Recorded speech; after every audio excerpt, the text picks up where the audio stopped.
y muchas gracias por tomarse un tiempo para escuchar lo que tenemos para contar. Arranco diciendo que hay 4 cosas, ejes centrales que yo creo que definen al gobierno de Javier Milei. Si se entienden esas 4 cosas, se entiende todo para mí. Lo primero es esa idea de que vamos a tener superávit fiscal. Es una regla muy sencilla. Siempre superávit fiscal, no importa nada, superávit fiscal. Y que ese superávit fiscal a su vez se va a lograr bajando el gasto, porque uno siempre puede equilibrar las cuentas públicas bajando el gasto, subiendo los impuestos. Javier dice, no, vamos a bajar el gasto. En general tenemos la visión de que muchas de las cosas que hace el gobierno son inútiles, así que es un beneficio transferirle esos recursos al sector privado. Y por ahí más todavía que lo que necesitamos para equilibrar las cuentas para que podamos bajar impuestos, ¿no? Entonces, ustedes lo saben perfectamente, lo escucharon hoy a la mañana al ministro Caputo, pero Javier y el ministro Caputo balancearon las cuentas públicas en un mes, ese superávit fiscal se ha mantenido, y se ha mantenido a pesar de que bajamos impuestos, porque también bajamos 2,5 puntos del PBI de impuestos. Bueno, y eso es como una cosa bastante incólume y inobjetable. Y siempre recuerden que cuando uno baja el gasto público, baja el financiamiento que es necesario para ese gasto público. Entonces, bajar el gasto público es bajar los impuestos que de una manera u otra uno le cobra a los argentinos, y esa es la manera que se le devuelven los recursos al sector privado.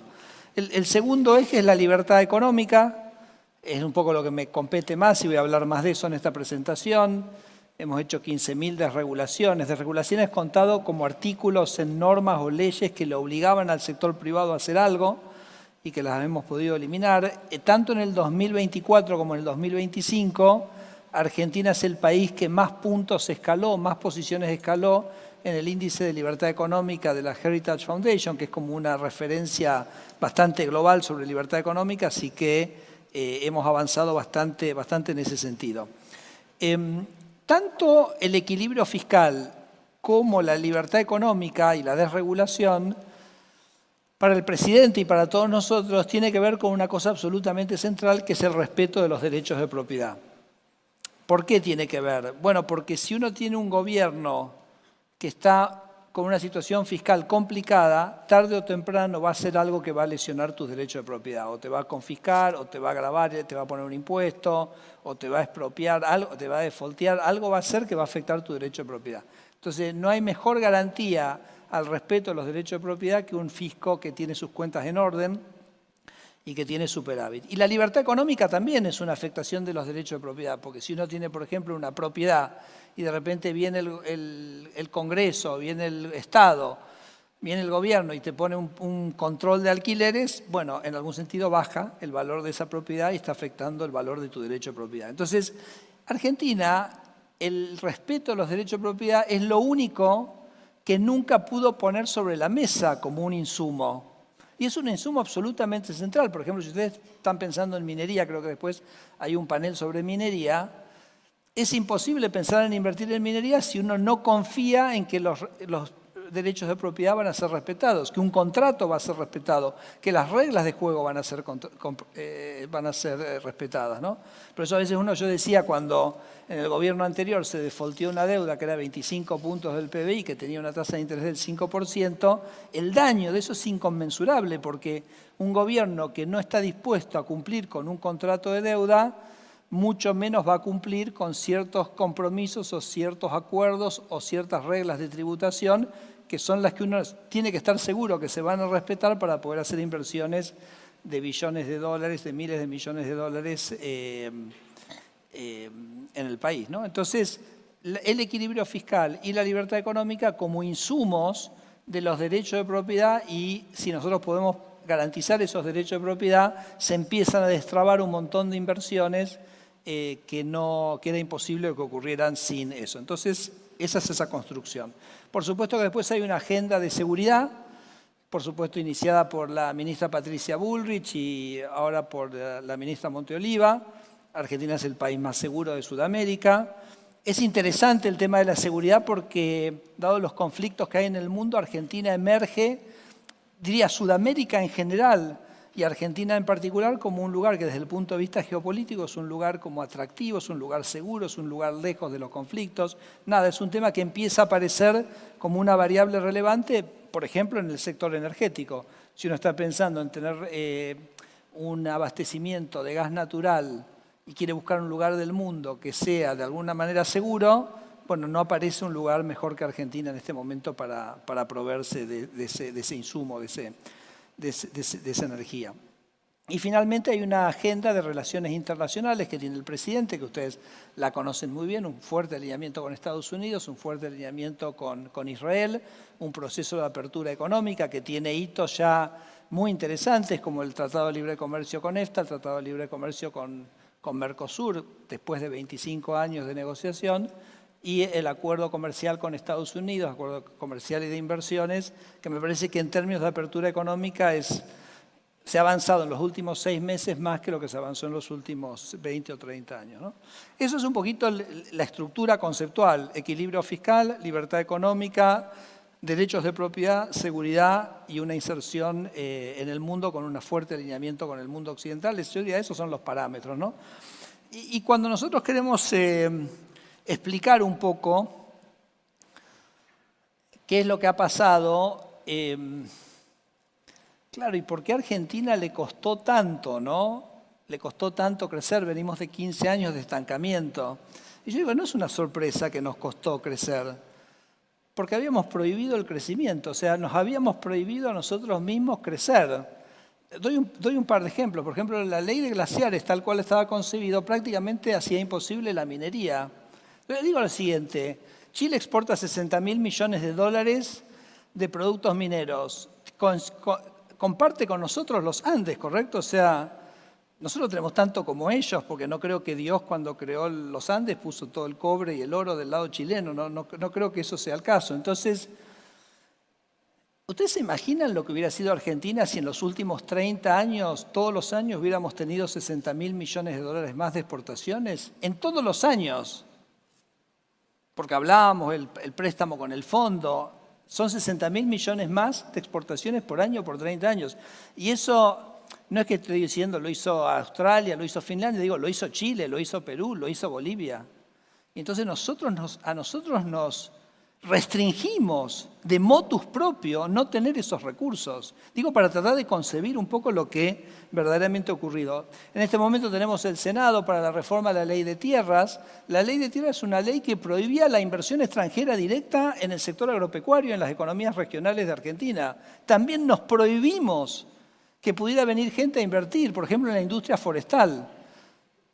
Cuando deroguemos esta ley va a haber 10.000 millones de dólares de inversiones en la industria, en la forestoindustria en la Mesopotamia, particularmente en Corrientes, riego, industrias lácteas, economías regionales, frutas, puertos. Todas esas cosas nos las habíamos prohibido. Yo digo, después nos sorprende que tuvimos 15 años de estancamiento, nos sorprende que tuvimos 50 años con un crecimiento muy bajo. ¿Y cómo no va a ser si no permitíamos que hubiera inversiones en el país? ¿Tenés la posibilidad de hacer salmonicultura? Bueno, prohibíamos la acuicultura. ¿Tenemos ganadería? Bueno, prohibimos la exportación de ganado en pie.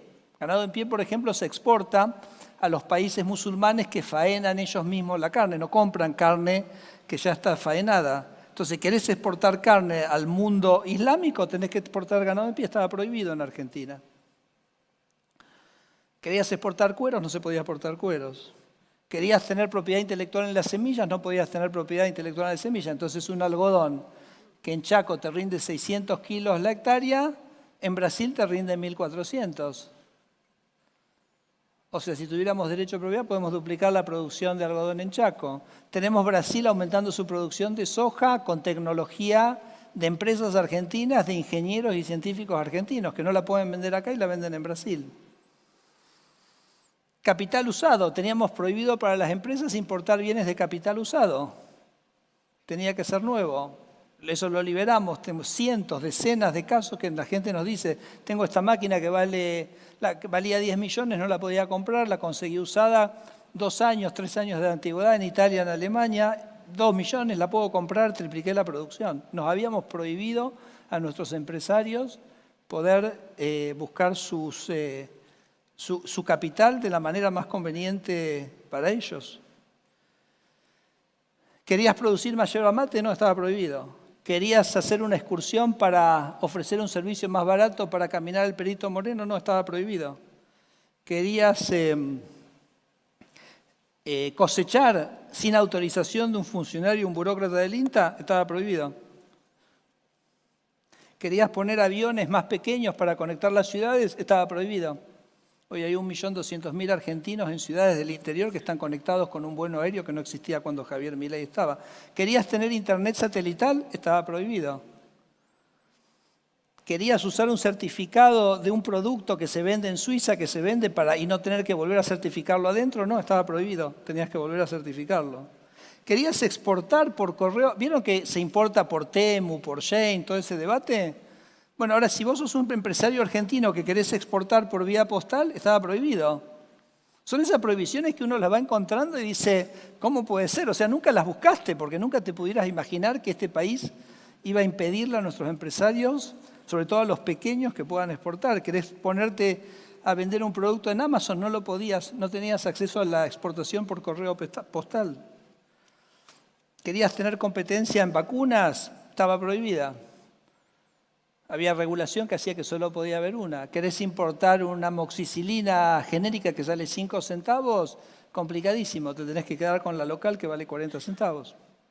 Entonces digo, cuando uno mira todas estas cosas, lo sorpresivo no es que Argentina no creció, era lo que iba a pasar. Y nuestra tarea es de alguna manera ir levantando todas estas trabas que hacían que era imposible la inversión y la producción. ¿Y cuál es el resultado que hemos tenido en estos 2 años? ¿No? Y a nosotros, acá quiero pausar por un segundo porque yo creo que es muy importante para nosotros como funcionarios ser objetivos y no irnos por lo que son las sensaciones, porque una vez discute las sensaciones. Entonces, ¿cómo podemos como funcionarios ser objetivos sobre lo que es la marcha de la economía? Bueno, la única manera de ser objetivos es viendo los datos. O sea, no irme por sensaciones, como una vez lo escuché decir al ministro Caputo y me pareció bien. Imagínense que todos los indicadores dieran mal y yo digo, no, pero yo tengo un amigo que me dijo que le va bien. O sea, sería una locura hacer ese argumento. Pero a veces en Argentina nosotros sentimos que nos está pasando exactamente lo contrario, que los indicadores económicos en muchas dimensiones son buenos y que como que hay una sensación que no. Entonces repasemos lo que son esos indicadores económicos. Si ustedes miran el estimador mensual de actividad económica, que es como una medida del PBI, en el primer año de Javier Milei ese indicador subió 6,6% y en el segundo año subió 3,5%. Y si ustedes miran el relevamiento de expectativas de mercado del que publica el Banco Central, que no lo hacemos nosotros, son los consultores, más o menos están indicando que en los próximos trimestres la economía estaría creciendo al 1% por trimestre.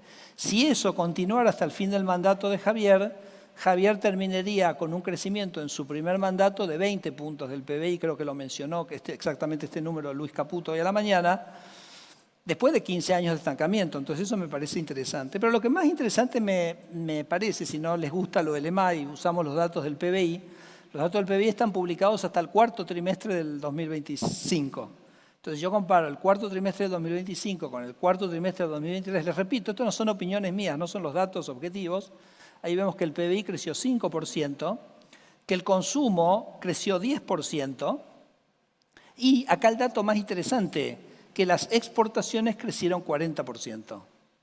El gasto público, por supuesto, cayó, pero eso es algo que, por supuesto, era deseado. La inversión, sorprendentemente quizás para nosotros, tiene un cambio bastante pareja, no tiene, digamos, una explosión de inversión. Consigue un crecimiento muy fuerte, por ejemplo, en maquinaria del 11%, equipos de transporte 16%. ¿Y por qué queda medio pareja? Porque la construcción cayó 16%. Entonces, digamos, en todo este escenario sería la construcción uno de los sectores, digamos, que está costando como que acompañe el crecimiento del resto de la economía. Pero en maquinaria, como decía, 11% arriba.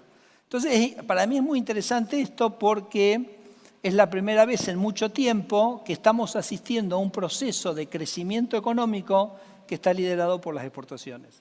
Y lo que tiene interesante un proceso de crecimiento liderado por las exportaciones es que es un proceso de crecimiento que no tiene techo. Porque si uno hace un proceso de crecimiento, digamos, donde el objetivo es la demanda interna o lo que fuera, bueno, eso rápidamente se agota, encuentra sus límites. Pero si estamos hablando de venderle al mundo, eso no tiene límite. Me parece que es la primera vez en mucho tiempo que estamos teniendo un proceso de crecimiento que tiene esas características. Como lo que les decía, los 60.000 millones de dólares, podemos aumentar las exportaciones 60.000 millones de dólares en minería. O, por ejemplo, si Argentina exportó el año pasado 80.000 millones, de gas y petróleo vamos a estar exportando en unos años 50.000 millones. Digo, no sé si tenemos conciencia verdaderamente de la transformación estructural que está ocurriendo. Yo les decía, levantamos la ley de tierras, la derogamos parcialmente la tierra, vamos a tener 15.000 millones de inversiones en el sector agrícola. Les decía, damos propiedad en semillas, vamos a tener 5.000, 6.000 millones de dólares más de exportaciones agrícolas. Entonces, es como que es un cambio, me parece como muy interesante por ese lado. Y para mí se da en lo que yo llamo una serie de círculos virtuosos, ¿no? O sea, el desarrollo de la energía a su vez va a generar un desarrollo de la industria. ¿Por qué? Porque el gas es un bien que es difícil de transportar, entonces el gas va a ser muy barato en Neuquén y si puesto en España, puesto en Alemania, termina siendo un producto mucho más caro. Lo que se vende a $2,5 el millón de BTU en Neuquén termina estando a 8, 10, 11 dólares en España. Entonces, si Argentina es un país que respeta los derechos de propiedad, en algún momento alguien va a decir, bueno, ¿me conviene producir en España o me conviene ir a producir a Neuquén? O les doy un ejemplo, por ejemplo, la industria petroquímica, que es básicamente gas transformado, la industria petroquímica brasileña inyecta gas a $12,5 el millón de BTU. Y la industria petroquímica argentina va a inyectar su gas a sus procesos productivos a $2,5. Es decir, que la industria petroquímica brasileña no tiene nada que hacer con la industria petroquímica argentina lo va a arrasar. Argentina se va a convertir en el productor de fertilizantes más importantes del mundo. Ya hay 2 proyectos por 5.000 millones de dólares. Hilados, la ventaja competitiva de hilados es tener algodón barato, que ocurre en los países que exportan algodón, y energía barata. Entonces Argentina va a ser el país con energía más barata. Imagínense si con los derechos de propiedad en la semilla de algodón duplicamos la producción de algodón, vamos a tener uno de los mejores algodones del mundo, más baratos y energía. Argentina se tendría que convertir en digamos, uno de los países más competitivos del mundo para hilados. No estoy hablando de armar una remera, ¿no? Estoy hablando del hilado, ¿no? Entonces, nada, están pasando esas cosas. La minería, por supuesto, es otro círculo virtuoso, porque la minería a su vez genera el interés, por ejemplo, para desarrollar la logística. Vamos a privatizar el Belgrano Cargas, y el Belgrano Cargas va a ser exitosa esa privatización porque del otro lado, de la otra punta, hay alguien que está interesado en utilizar esa red y generar negocios para esa red y hacer que sea rentable, digamos, la inversión en infraestructura. Entonces, de acá a un año vamos a tener toda la infraestructura de cargas ferroviarias de Argentina estando de alguna manera rediseñada con dinero privado, pero ¿por qué? Porque se generaron los negocios a partir del respeto de la propiedad privada para que se rediseñe. Creo que el sector financiero también va a tener un proceso interesante, porque el sector financiero vio muchos años del impuesto inflacionario, una base de depósitos muy pequeños, depósitos transaccionales invertidos a tasas nominales muy altas, con la estabilidad esas tasas caen.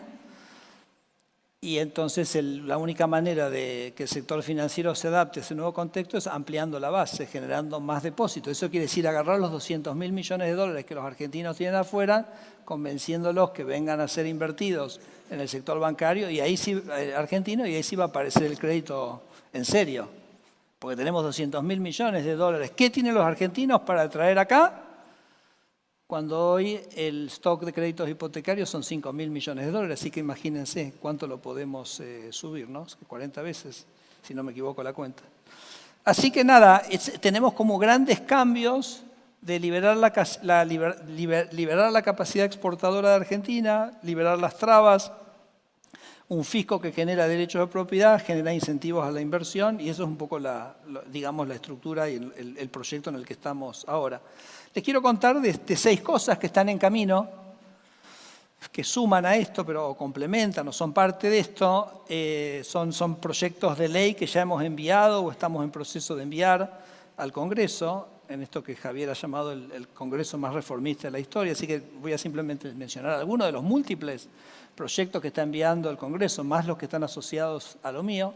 Arranco con uno que es un proyecto quizás no muy relevante desde lo que hace, que es el proyecto de ley Hojarasca, que ya está dictaminado en la Cámara de Diputados, que es un proyecto que elimina como unas 70, 80 leyes, en general bastante obsoletas, no piensen que hay nada muy revolucionario ahí, pero me parece que es el comienzo de un camino necesario de depuración y simplificación legislativa, ¿no? Cuantas más leyes, menos justicia, entonces tenemos que, digamos, limpiar, digamos, el bosque de toda esa leña caída para que haya más claridad sobre el marco jurídico. Espero que sea el comienzo de un trabajo recurrente. Hay otros países que hacen cosas diferentes. Por ejemplo, Texas tiene una ley que cada 2 años todas las leyes caen.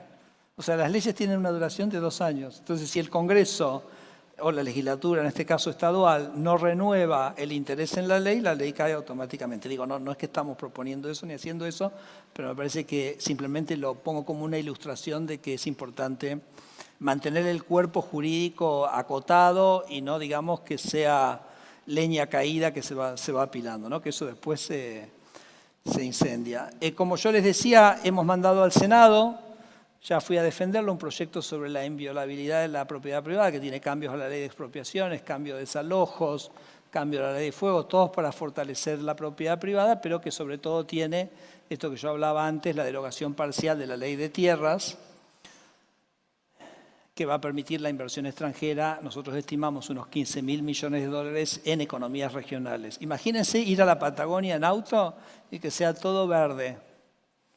En vez de ver la estepa van a ver verde, porque la radiación solar y el riego y el agua permiten. O sea que va a cambiar la fisonomía de Argentina cuando le pongamos capital a nuestros recursos, ¿no?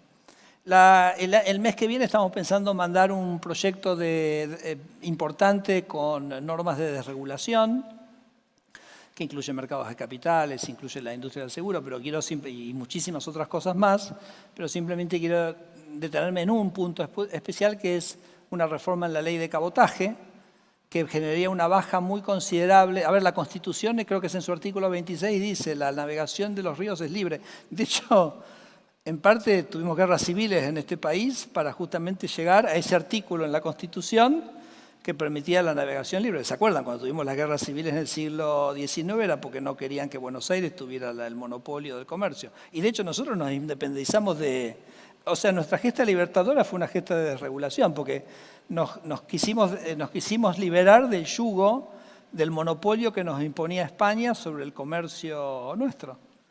Así que bueno, cada uno lo ve al mundo desde su óptica, ¿ok? Espero sepan disculpar.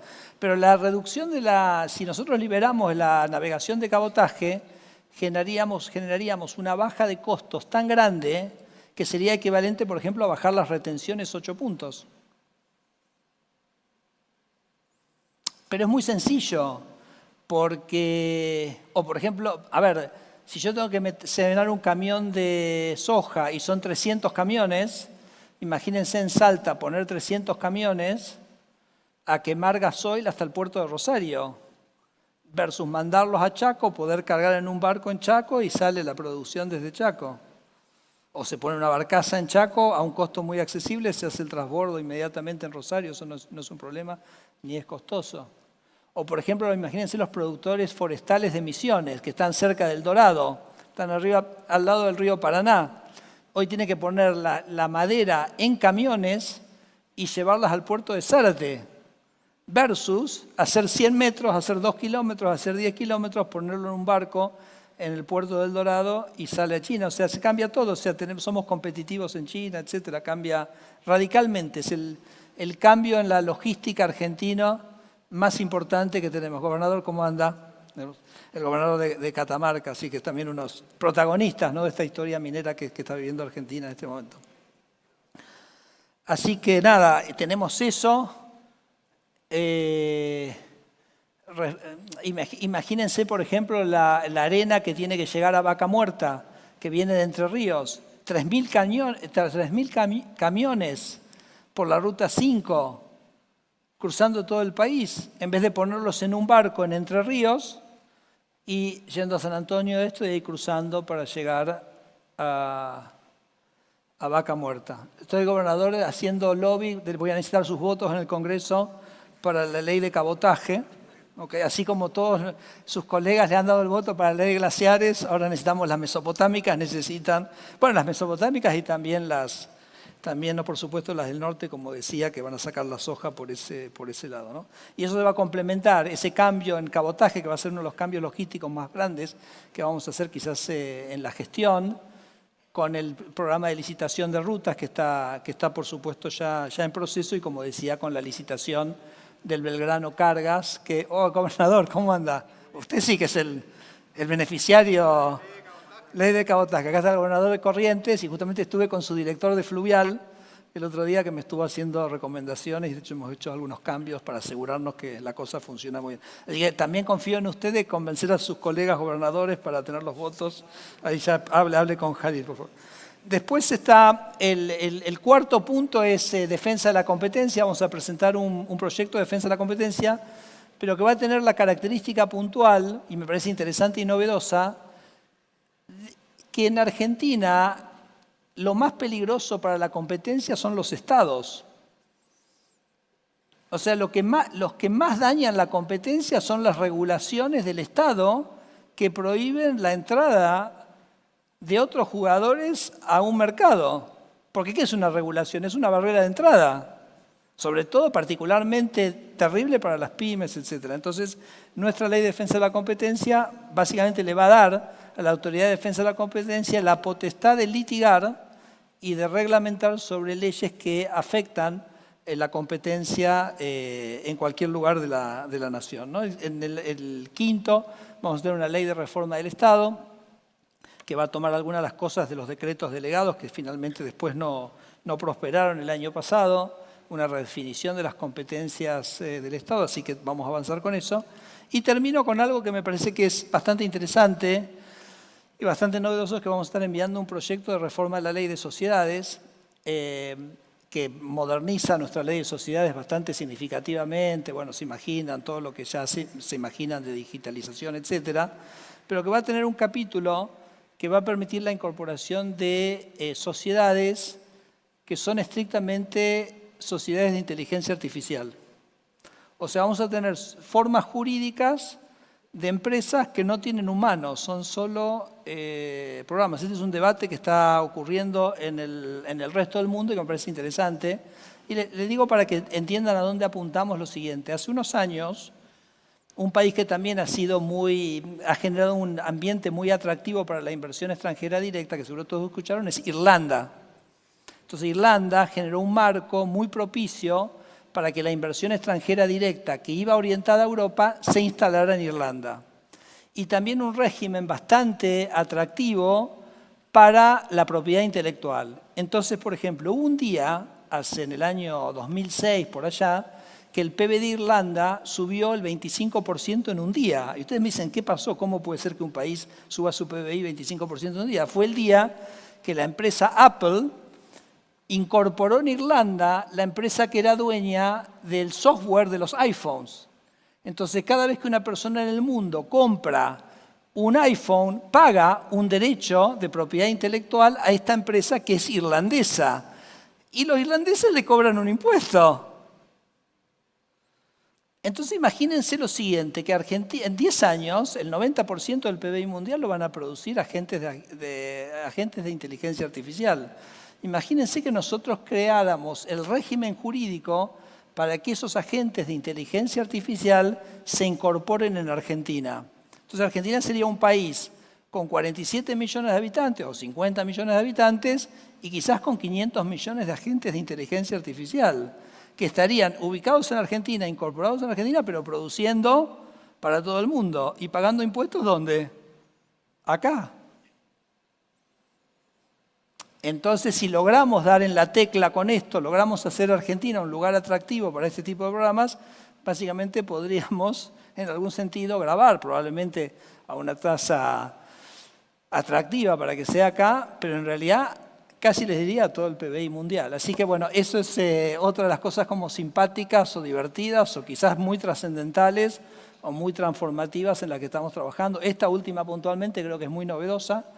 Es un tema jurídico que recién se está empezando a trabajar en el mundo, así que nada, hay que mirar para adelante porque hay que mirar lejos para aprovechar las oportunidades de hoy. Muchas gracias.